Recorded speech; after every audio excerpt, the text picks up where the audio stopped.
Sport of a culinary nature with Ainsley in Can't Cook, Won't Cook in 5 minutes. And that's after the news now on BBC One with Andrew Harvey.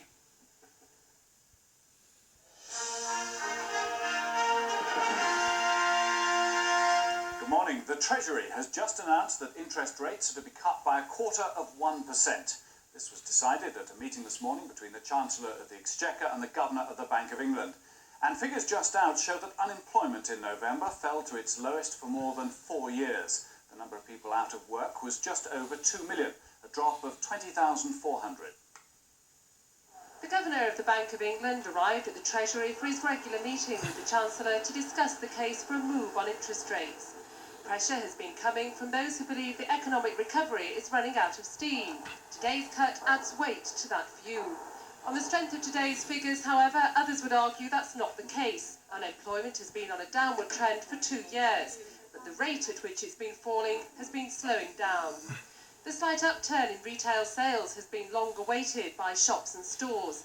These official figures provide further evidence that consumer demand is starting to pick up, albeit at a very slow rate.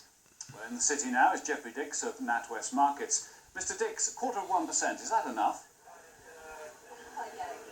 Mr. Dix, can you hear me? Can you hear me? I'm sorry, we're obviously having difficulties with our link with the city.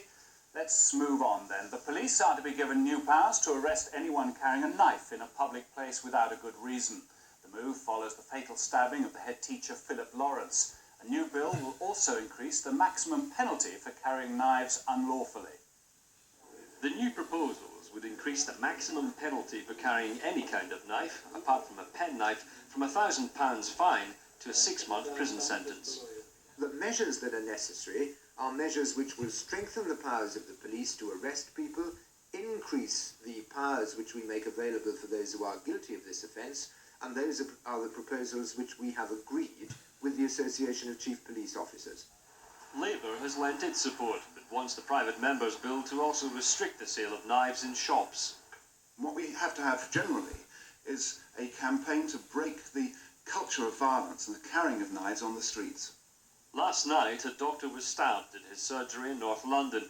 He was with a woman patient when he was attacked. He's said to be in a stable condition.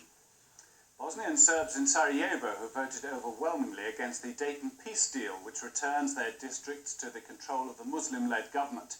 Preliminary results of the referendum showed that more than 90% of Sarajevo Serbs had voted against the deal. And many of them now say that they're so afraid they'd have no choice but to leave the city.